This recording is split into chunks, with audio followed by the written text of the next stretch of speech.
Salut tout le monde, bienvenue de cette nouvelle vidéo. Donc le bilan lecture du mois de juillet. Je sais, je fais jamais de bilan lecture, mais vu que j'étais absent plus d'un mois et que j'ai pas fait de théologie que lisez-vous, je vais faire un bilan lecture pour regrouper tous les lectures du mois de juillet. Je pensais qu'il n'y en aurait pas eu beaucoup, mais je me rends compte que même si j'étais crevé le soir, que je lisais que 20 minutes, une demi-heure, j'ai quand même bien lu, surtout qu'il y a deux gros pavés. Donc on va présenter ça tout de suite. Donc le premier livre que j'ai lu durant le mois était Pour un an avec toi, le tome 2 donc, de la saga de Galef Forman. Le tome 2 qui, on m'a dit, on pouvait lire avant le 1 ou après le 1, voilà, ça n'a pas d'importance, il n'y a pas d'ordre chronologique. Mais malheureusement, moi, j'ai ressenti le manque du premier livre, voilà, j'avais l'impression qu'il manquait vraiment de grosses choses. Les personnages ne sont pas présentés dans ce tome, voilà, on nous balance les noms de la mère, la grand-mère, etc. du personnage principal, mais on ne sait pas qui c'est à nous de le deviner. Un manque de l'histoire aussi, on a vraiment l'impression qu'il manque un tome, quoi, qu'il manque vraiment des événements. Et voilà, je me suis vraiment perdu au début et ça m'a vraiment coupé de ma lecture. Après, le style d'écriture est bien, même si je l'ai trouvé beaucoup plus moins fluide que dans Si je reste. Voilà, moi c'est vraiment une petite déception. Je crois que j'ai mis 11 ou 12 je crois sur 20. Mais voilà, pour moi c'est une petite déception. Voilà, l'histoire est vraiment très très bof. C'est juste un homme qui se réveille. Enfin non, un jeune homme qui se réveille après un petit accident. Et il sait qu'il doit retrouver une fille qui s'appelle Loulou. Enfin, dans sa tête elle s'appelle Loulou.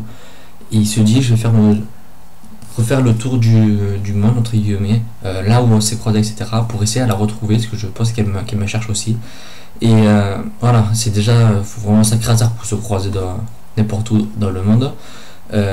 C'est pas très très crédible non plus. Et on a l'impression qu'il oublie un peu sa quête, parce qu'il va faire des films, il va faire ci, il va faire ça, à part de tout et de rien, et l'histoire est vraiment mise de côté, et finalement dans le livre il se passe strictement rien. Moi ça m'a vraiment ennuyé, voilà. On aurait pu lever bien 250 pages, le livre aurait été pareil. Surtout l'affaire, on se dit mais tout ça pour ça, non franchement c'est une petite déception, je m'attendais pas à ça. Bon en plus il est gros, hein. Il est gros, voilà. Il fait 400 pages au moins, 425 pages. Voilà, 425 pages pour faire un peu d'intrigue au début et aux 3 dernières pages et combler qu'avec du vide au milieu, voilà. J'ai vu mieux, franchement non, ça va pas un livre qui restera de ma mémoire. Mais peut-être que si j'avais lu le premier, j'aurais peut-être été plus attentif à l'histoire, plus imprégné dans l'intrigue, mais là ça l'a pas fait malheureusement. Donc après ce gros livre, j'ai continué avec un petit manga, Shi tome 1, Une vie de chat. Je vous l'avais déjà présenté en 2013 si mes souvenirs sont bons. J'avais vu, voilà, de le relire et pourquoi pas le prendre la suite par la suite. Voilà. Voilà, c'est en plus c'est un manga coloré, c'est tout mignon, c'est lu un quart d'heure, mais voilà, l'histoire de chat qui perd sa famille et qui va retrouver une famille humaine. Il va apprendre à être propre, à écouter, à relire, etc. Et ça va pas être facile pour lui, et franchement c'est vraiment agréable, vraiment sympa. Donc j'ai continué avec La prophétie d'Elysiane, tome 2, Les 4 peuples. Sacré pavé de la fantaisie, donc ça se lit doucement, écrit tout petit, des pages toutes fines, tellement fines que j'avais peur de les déchirer. Que dire sur ce livre? Déjà l'histoire, les 4 élus, donc c'est la suite du premier. Ils doivent chercher les 4 peuples pour essayer à battre Azalée, j'allais dire Alizée mais non, Azalée. Voilà, grosso modo pour pas spoiler la fête du premier. Voilà, ils doivent chercher, aller voir les 4 peuples qui vivent dans Alésiane pour essayer à battre Azalée une bonne fois pour toutes. Mais bien entendu il va y avoir plein de pièges, plein de problèmes. Je l'ai plus aimé que le premier tome, surtout grâce à l'auteur, grâce au style de l'auteur qui est plus maîtrisé. D'ailleurs Justine, si tu passes par là, je te fais de gros bisous. Et encore merci pour ce livre. Franchement je l'ai beaucoup aimé, les personnages un peu plus s'identifier à eux. on s'attache plus, puisqu'il y a, voilà, il y a un chapitre où on apprend des choses sur leur passé, et ça permet de plus être touché par eux. On les sent plus humains que dans le premier. D'ailleurs, comme j'ai dit sur ma chronique, dans leur façon d'être, dans leur façon de parler, ils sont plus réalistes aussi que le premier tome. Parce que le premier tome, c'était vraiment le premier livre de l'auteur. Là, on sent que voilà, il s'est amélioré, que ce soit dans les tournures de phrases, dans les paroles, dans les actes. Bon, il y a toujours des défauts des premiers livres, comme on dit, comme souvent ils rigolent, ou voilà, des réactions un peu exagérées.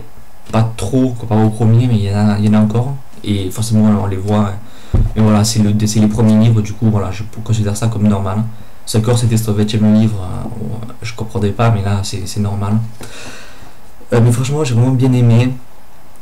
L'histoire, voilà, on veut toujours savoir comment ça va terminer, même si j'avais déjà des petites idées sur la fin, mais j'ai quand même été surpris. J'ai vraiment bien aimé, sans oublier Sarah, le personnage que j'ai détesté. J'avais qu'une envie, c'est qu'on la décapite, qu'on la torture, qu'on y fasse tout, alors que tout le monde semble aimer ce personnage. Moi, j'ai pas pu me l'avoir. J'ai adoré le personnage d'Hakim et de Stéphane qui m'ont beaucoup touché, même si souvent ils m'ont déçu. Mais voilà, c'est leur côté humain, ils peuvent décevoir, mais on reste quand même touché par eux. Ils ont fait des erreurs, mais ils se sont fait pardonner et il faut tout pour pour aider les élus à résoudre leur quête. Et voilà, ça fait vraiment des personnages humains, des personnages qui sont pas qui sont pas des héros, qui sont pas 100% fiables. Voilà, ils ont des erreurs, ils font des erreurs et ils le reconnaissent. Donc c'est ce que j'ai vraiment beaucoup aimé. Donc voilà, c'est vraiment une saga qui est terminée maintenant et que j'aurais vraiment beaucoup aimé. Et on continue avec un manga, il s'agit de Pokémon La Grande Aventure, un sacré manga de plus de 1600 pages qui regroupe les tomes 1 et 2 donc de la saga La Grande Aventure. C'était une saga qui était sortie, je crois, dans les années 96 ou 17. D'ailleurs, ça doit être écrit, non 2 secondes, toc toc toc. 95 et 97 ici. Ouais, il est sorti en 97 en France, qui est ressorti, voilà, pour les, je crois, c'est les 15 ans pour l'anniversaire du jeu vidéo, je crois, quelque chose comme ça. Enfin, je sais plus. Et franchement, j'ai beaucoup aimé. Ça raconte une histoire de Red, alias Rouge. Ici, il m'a nommé en rouge, c'est complètement con, mais c'est pas que c'est comme ça. Red, pour ceux qui ne connaissent pas, c'est le personnage en fait des jeux vidéo rouge, bleu et jaune. Donc de la toute première génération, les vrais Pokémon. Des 150 premiers Pokémon, il raconte son aventure. Bon, il y a son manga bien entendu, donc c'est pas la même histoire que dans le jeu vidéo. Voilà, là il est plus mature, enfin plus mature. Les Pokémon peuvent mourir, déjà ça c'est une sacrée différence. J'étais choqué quand j'ai vu ça. Il y a une scène où Narbok se fait couper en deux, je crois, quelque chose comme ça. J'étais choqué, je me suis dit non, c'est pas vrai, les Pokémon ne meurent pas, ils peuvent pas mourir. Eh ben si, ils meurent. Voilà, j'étais choqué qu'on puisse les tuer dans les duels. On a des images comme ici, comme ça, pardon.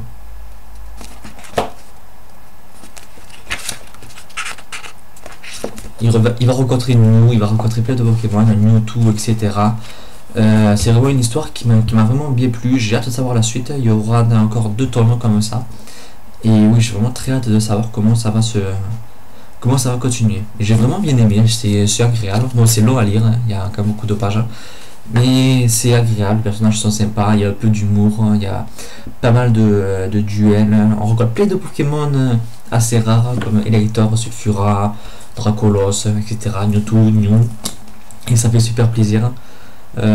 Franchement, oui, j'ai trouvé ça assez top et j'ai hâte de connaître la suite de l'histoire. On a réservé aux fans de Pokémon. Ensuite, j'ai continué avec l'école des mauvais méchants, tome 2. Rappelez-vous, j'avais adoré le premier tome. Le premier tome m'avait fait mourir de rire, j'avais adoré, l'histoire était sympa comme tout. Ce deuxième tome est assez différent parce qu'il est plus mature que le premier. Il est moins drôle. J'ai pas rigolé, je me rappelle même pas avoir rigolé. Souris bêtement, oui, mais pas éclaté de rire comme pour le premier. Parce qu'il est plus mature, l'histoire est plus travaillée et prend plus de place dans le roman. Et franchement, c'est que du bonheur. Je me suis éclaté à le lire. Ça se lit tout seul. Les personnages sont toujours aussi sympas, toujours aussi bêtes pour certains. Donc non, ils sont tous bêtes en fait, je crois. L'histoire est vraiment super. C'est le père de Rune va se faire enlever et il va tout faire pour le retrouver. Il va devoir aller dans une école de super-héros. Des méchants qui se retrouvent dans une école de super-héros, voilà, ça va faire bizarre. C'est toujours aussi bête, c'est toujours aussi agréable à lire, c'est rigolo, c'est... Voilà, il n'y a rien d'autre à dire de plus dessus, c'est vraiment une très très bonne lecture, meilleure que que le premier tome pour moi. On m'a dit, Justine m'a dit que ce serait le dernier tome, qu'il n'y aurait que 2 tomes. Si c'est le cas, je suis dégoûté parce que moi je veux d'autres livres, c'est juste trop bien et j'ai vraiment envie d'une suite. Donc l'auteur, si elle passe par là, s'il vous plaît, faites une suite. On continue avec Fate Lines, le tome 4, j'avais lu, moi j'ai lu les 3 premiers tomes, j'avais beaucoup aimé le premier tome. Parce qu'il était, voilà, il était chez lui, il était dans ce village. Deuxième tome, il partait à la voiture et j'avais été très déçu. Le troisième tome, j'avais aimé, parce qu'il était aussi encore dans le village et j'avais aimé encore que c'est ça que j'aime dans Fate Lines. Et dans ce quatrième tome, il part encore en quête. Et quand j'ai vu ça à la fin du 3, je me dis, ah ya, je vais pas aimer le quatrième, le tome final. Sauf que c'est le dernier tome. Je dis, tu vas pas l'aimer. Voilà, du coup, j'avais très peur de le commencer. C'était Charlotte qui me l'avait envoyé pour le swap en mai. Et voilà, j'avais peur, je disais, j'espère que je vais l'aimer, ça commençait, je me rends compte qu'il y a un personnage qui va pas apparaître, il s'agit j'ai perdu son nom, le crapaud. Comment il s'appelle? Voilà, le crapaud avec qui il se lie d'amitié dans le premier, Glark. Et voilà, je me rends compte qu'il n'y aura sûrement pas Glark. Peut-être qu'il apparaîtra à la fin, je ne savais pas. Kaïd va partir avec donc son ami, moi j'appelle ça un moustique, qui s'appelle Sperar. Ils vont partir. Je me dis, mais ils vont partir que tous les deux, comment ils vont faire? Et franchement, je me suis éclaté. C'est le meilleur tome de la saga, c'est un coup de cœur. Ce livre est rempli de tout en fait. C'est pas. Je sais pas comment dire, c'est une quête mais qui est super, beaucoup d'émotions de ce quatrième tome. Arrivé le milieu du livre, il se passe quelque chose. Et cette chose va traîner pendant plusieurs chapitres. Mais nous, on sait pas. On sent qu'il y a quelque chose qui se trame, mais on sait pas ce que c'est. Et quand on apprend la vérité, on se rend compte que finalement, on avait une petite idée, mais... Enfin, moi, j'ai une petite idée, mais je me dis, non, voilà, c'est pas possible, l'auteur n'a pas fait ça. Si elle l'a fait, quand j'ai compris ça, je me suis mis en larmes complètes, j'étais les fontaines. Non, j'étais dégoûté. Quand on parlait, déjà j'ai les larmes aux yeux, c'est horrible. Quand on comprend ça, on se dit non, c'est pas vrai. Elle me fait durer encore 2-3 chapitres et le moment arrive et non, c'était vraiment trop triste. Moi j'étais en larmes quand je lisais, je disais non, c'est pas vrai. Surtout que le personnage concerné sort une phrase qui est juste horrible. Voilà, c'était une phrase super belle que j'ai mis sur Facebook si vous voulez la voir sur la page Facebook. Non, c'est vraiment inadmissible de faire ça. Non, on peut pas. Surtout, non, je peux pas dire qui, mais non, on peut pas. Voilà, donc comme vous voyez, j'avais tellement j'ai eu des frissons quand je l'ai lu, j'ai eu les larmes, voilà, ça m'a chaviré mon cœur il s'est coupé en 1000 morceaux quand j'ai lu ce passage. C'était horrible. Sinon, en lui-même, le livre est vraiment super, du début à la fin, toujours des passages un peu longués, mais c'est justement ce qui fait finalement, dans cette quête, le charme du livre. Dans le deuxième, la quête était assez longuette aussi, mais ce qui était le défaut du 2 devient la qualité du quatrième. Et j'ai vraiment beaucoup aimé. C'est vraiment une saga hors du commun, c'est vraiment une saga, et voilà, quand on se lance dedans, il faut se dire, il faut oublier toutes les bases de la fantasy, il faut oublier toutes ces mots de guerre, il faut oublier toutes ces scènes d'action, voilà, ces scènes de trahison, ces scènes, voilà, ces scènes un peu choc de la fantasy. Non, là c'est pas du tout ça. Certes c'est jeunesse, mais dans le fond c'est très mature. Et c'est une saga, voilà, elle fait 4 tomes, 4 pavés, sans presque aucune scène d'action. Et pourtant c'est une qualité énorme de cette saga. Elle arrive à nous captiver, elle arrive à nous dire mais il faut lire, il faut savoir, on veut connaître la suite, sans pour autant mettre des scènes d'action. Elle arrive à faire une histoire, voilà, qui se passe pacifiquement, qui se passe avec les paroles, qui se passe avec des actes autres que forcément les scènes d'action. Certes, il y en a quelques-unes, mais sur des scènes assez rapides, voilà, qui font une page et demie. Et vu que ce sont des petites créatures, des moustiques, des crapauds, des espèces de elfes, voilà, comme vous voyez là. Moi j'appelle ça un elfe, mais voilà, c'est pas vraiment un elfe. C'est un mélange entre deux races. Mais avec ça, on peut pas faire des scènes d'action, donc voilà, c'est juste des petites piqûres déjà comme ça, les scènes d'action, donc voilà, c'est rien de grandiose. Et pourtant on est captivé, pourtant j'ai été captivé, je voulais savoir la suite. Voilà, faut le savoir quand on se lance dans le premier tome, voilà, c'est pas un machin bourré d'action, mais c'est beau, le style d'écriture est super, les idées de l'auteur sont vraiment, voilà, on peut pas rester dire c'est de la merde, on peut pas, c'est de la mauvaise foi. L'auteur a fait quelque chose de vraiment grandiose avec cette saga, et je peux que vous la recommander. Et le quatrième tome, c'était le tome final, je suis dégoûté, je veux d'autres aventures dans cet univers.